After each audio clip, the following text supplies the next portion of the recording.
Huwag yung kayong magkadisgrasyahan tayo niyan. Sinasabi ko yung madidisgrasya kayo. At madidisgrasya kayo. Hindi ako urong dito. And I said, I would stake my honor, my life, and even the presidency.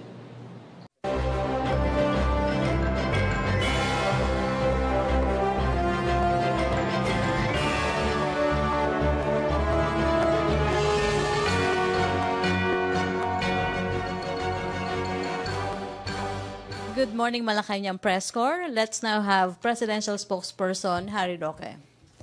Good morning, Pilipinas, at magandang umaga po sa lahat ng miyembro ng Malacañang Press Corps. Unahin ko na muna po yung mga detalye doon sa pagpupulong na naganap kahapon sa panig po ng mga mambabatas natin at ng ating presidente at pagpupulong din ng presidente doon sa mga miyembro ng Bangsamoro Transition Council. No? Napagkasunduan po na papayag na po ang mga senador doon sa bersyon ng Kamara pagdating doon sa pinagtataluhan na teritoryo. Ang pinagtataluhan po dito ay merong ilang mga munisipyo na kasapi ng Lanao del Norte at 39 barangays na kasapi naman po ng North Cotabato. At ang pinagtatalunan kung yung plebisito para desisyonan kung sasali sila ng Bangsamoro ay gaganapin lamang doon sa mga munisipyo na yon at mga barangay na yon o kinakailangan sumapi yung mga probinsya. Ang naging desisyon po ay kinakailangan alinsunod po sa saligang batas natin at sa desisyon ng ating Korte Suprema sa Umali versus sa Commission on Elections, kinakailangan bumoto po yung buong probinsya pagdating po ng Lanao del Norte. No?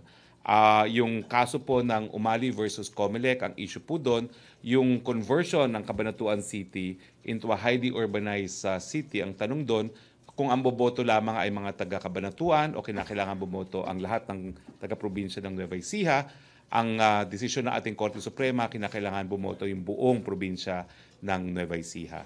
So, yun po yung House version na kinakailangan bumoto yung mga mamamayan ng Lanao del Norte. Yan lang naman po ang pinaka-contentious issue, no? Yung sinasabing issue tungkol dun sa mga karagatan, hindi naman po masyadong malaking issue yun, no? Dahil talaga naman pong yung karamihan ng karagatan doon sa Sulu Sea ay under national jurisdiction pa rin. So nung na-overcome na po yung obstacle ng territory, ay na-break na po yung impasse, no? At tuloy-tuloy na po ang proseso ng pagpasa ng Bangsamoro Law.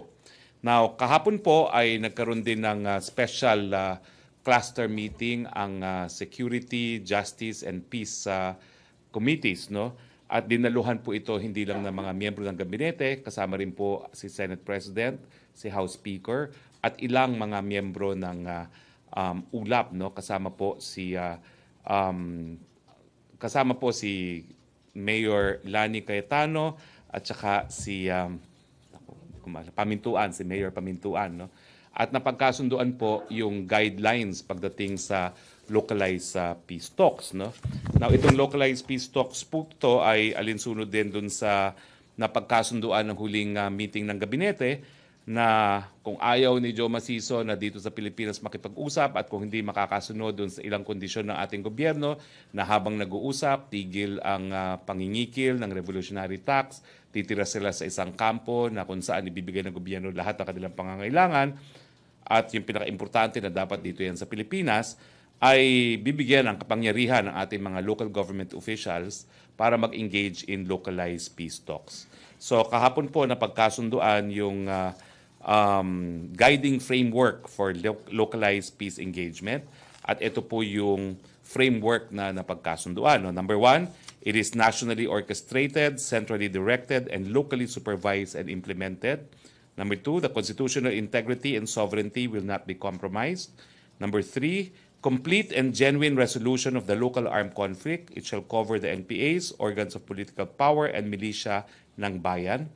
Number four, if there is a ceasefire, the constitutional mandate of the state to protect public safety, civilian welfare, critical infrastructure, and private properties, and the guarantee of rule of law and order will not be compromised at all times. Number five, government goodwill, full amnesty package based on disarmament, demobilization, rehabilitation, and reintegration to the mainstream of society.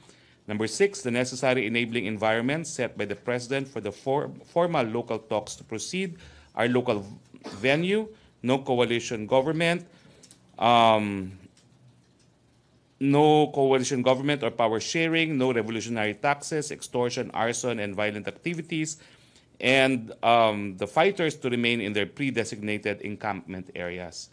Number 7, the substantive agenda will be based on the medium-term Philippine Development Plan and Philippine Development Program 2040. So, napagkasunduan din po na magkakaroon ng 4 na klaseng localized peace talks. Localized peace talks, kasama po ang third party. Yung localized peace talks will be between the local peace channel and the local fighters, kumbaga, leadership. Tapos community dialogue, informal open communication line and liaison network to facilitate peace package. Social media exploitation, community pressure on the fighters to participate in the local peace process.